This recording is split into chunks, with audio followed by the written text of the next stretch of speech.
बिस्मिल्लाहिर्रहमानिर्रहीम। अस्सलाम वालेकुम everyone, welcome back to my YouTube channel. उम्मीद है आप लोग सब खैरियत से होंगे, मज़े में होंगे और बिल्कुल ठीक ठाक होंगे। और अल्लाह का शुक्र है मैं भी बिल्कुल ठीक हूँ। और उम्मीद है कि आप लोग के रोज़े भी बहुत अच्छे गुजर रहे होंगे। मेरे रोज़े भी बहुत अच्छे गुजर रहे हैं। जो रोज़े सही नहीं गुजरे थे वो मैंने आप लोग के साथ पिछले वाले व्लॉग्स में ज़रूर आप लोग के साथ शेयर किया है। आज वाला थोड़ा मेरा दिन जो है वो थोड़ा सा रिलैक्स था, तो आज मैंने कहा कि मैं आज जो है वो फेनी खाती हूँ। फेनी आज हस्बैंड लेकर आए हुए थे, चांद रात से ही लाए हुए थे, लेकिन वो हमने खाई नहीं थी। तो मैंने कहा आज मैं फेनी बना लेती हूँ। तो हस्बैंड ने कहा मैं तो रोटी खाऊंगा, लेकिन पराठे खाऊंगा, लेकिन मेरे लिए भी फेनी थोड़ी सी बना लेना। तो मैंने जस्ट फेनी खाई थी, तो मैंने अपनी फेनी में जो है वो यहाँ की फेनी और पाकिस्तान की फेनी में बहुत फ़र्क है। पाकिस्तान की फेनी में जो है वो आपका घी, शुगर, चिकनाई वगैरह बहुत ज़्यादा होती है। ये वाली फेनी बिल्कुल सादा थी, ज़रा सा भी इसके अंदर रोगन या आप घी, तेल वगैरह जो भी कह लो वो नहीं था। तो सिंपल मैंने ना इसको पहले से पानी में भिगाया था, ना पानी में बनाया था, ना दूध में बनाया था। जस्ट सिंपल जो है वो मैंने दूध में उसको मैंने गर्म कर लिया था और हस्बैंड की फेनी में मैंने चीनी मिला दी थी। साथ में जो है वो फ्रोज़न पराठे रखे हुए थे, तो हस्बैंड ने कहा आज मेरा फ्रोज़न पराठा खाने का दिल कर रहा है, तो मेरे लिए फ़्रोज़न पराठा कर दो। तो मैंने उनके लिए फ़्रोज़न पराठे कर दिए थे। साथ में रात का सालन था, वो मैंने उनको दे दिया था। और बस ये हमारी हल्की फुल्की सहरी हो गई थी। तो सुबह सुबह उठो तो सहरी बनाने में बहुत मज़ा आ रहा होता है, और क्योंकि उसके बाद आपको नमाज़ पढ़नी होती है, कुरान पढ़ना होता है, बहुत अच्छा लग रहा होता है। तो मुझे भी बहुत मज़ा आ रहा होता है और सुकून मिलता है जब आप नमाज़ कुरान पढ़ लो। एनीवेज़ सहरी कर ली थी, और सहरी में जो है वो मैंने ऊपर से मेरे पास वैसे पिस्ते बादाम जो है वो पिसे हुए भी रखे हुए हैं, लेकिन वो बहुत ज़्यादा ही फ़ाइन पेस्ट हुए हैं। तो मैंने जल्दी से जो है ना वो बादाम 3-4 लिया, उसको काट के मैंने जो है वो फेनी के ऊपर डाल दिया। और बताती चलूँ कि ये फेनी जो है वो फिर नहीं खाई गई मुझसे, तो हस्बैंड से भी नहीं खाई गई थी और हमने हाफ़ बचा ली थी। तो ये हमारा जो है वो 2 कप चाय थी और यहाँ इस तरह की हमारी सहरी हो गई थी। और सहरी करके नमाज़ पढ़ी, नमाज़ पढ़ के जो है वो हम सो गए।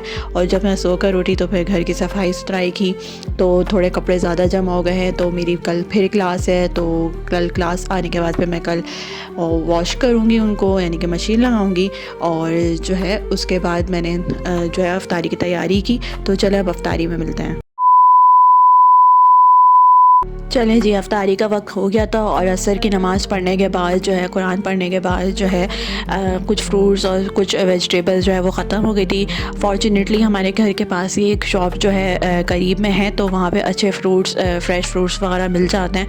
तो हस्बैंड जल्दी से वहाँ चले गए थे, तो जब तक वो गए हुए थे तो मेरे पास जो जो चीज़ें थी वो मैं सबकी कटिंग कर रही थी। एंड देन ये जब सब कटिंग कर रही थी तो उसके बाद हस्बैंड और भी फ्रूट्स वगैरह लेकर आ गए थे। तो मैं अपना एक सैलड बाउल बना रही थी। उस सैलड बाउल के अंदर मैंने शिमला मिर्च ले ली है, सैलड लीव ले ली हैं, कैबेज ले लिया था, और साथ में थोड़ी कैरेट्स भी ऐड कर दी थी। और इसके अंदर मैंने हाफ़ एप्पल, हाफ़ बनाना और हाफ़ जो है वो पेयर्स और जो है वो ऑरेंज वगैरह डाल के मैंने एक अपना अच्छा बड़ा खासा जो है वो सैलड बाउल बना लिया था। सैलड बाउल कह लो, फ्रूट चाट कह लो, या मिक्स सैलड कह लो, कुछ भी कह लो अपनी मर्ज़ी से। तो मैंने कहा मैं अपना चना चाट अकेले बनाती हूँ, फ्रूट चाट अकेले बनाती हूँ, तो मैंने कहा अब एक ही साथ में बना देते हैं, थोड़ा उसी वक्त खा लूँगी, थोड़ा रुक के खा लूँगी। तो ये मैंने पूरा बड़ा बाउल जो है वो मैंने अपने लिए फ्रूट चाट बना लिया था, यानी कि उसके अंदर वेजिटेबल्स भी थी। और हस्बैंड के अलग से गरमा वगैरह काट दिया था, बैर वगैरह रखे हुए थे वो, और जो है उनके लिए अलग से फ्रूट चाट बना दिया था। बाकी हमने जो है वो आजकल हम शरबत वगैरह नहीं पी रहे हैं, अवॉइड कर रहे हैं, थोड़ा पानी से ही रोज़ा खोल लेते हैं और खजूर खा लेते हैं। तो नींबू का रस निचोड़ दिया है मैंने, काली मिर्च डाल दी थी, नमक डाल दिया था, और जो है वो ब्लैक सीड, वाइट सीड डाल दिया था। ये मैं आप लोग को अपनी फेनी दिखा रही हूँ। ये जो है वो सुबह में बच गई थी, तो मैंने इसको दोबारा गर्म करके खा लिया था, हस्बैंड ने भी खा लिया था। और बस फिर हमने जो है ये अफ्तारी की, और अफ्तारी भी बहुत हल्की फुल्की की। इसके बाद जो है क्योंकि इतनी भूख नहीं लग रही होती है, प्यास लग रहा होता है, क्योंकि यहाँ ठंडा मौसम है, तो इस वजह से इतना ज़्यादा रोज़ा नहीं लगता। हाँ, मैं जिस दिन क्लास लेने गई थी उस दिन मुझे बहुत रोज़ा लग रहा था, उसमें भी पानी की प्यास लग रही थी, भूख नहीं लग रही थी।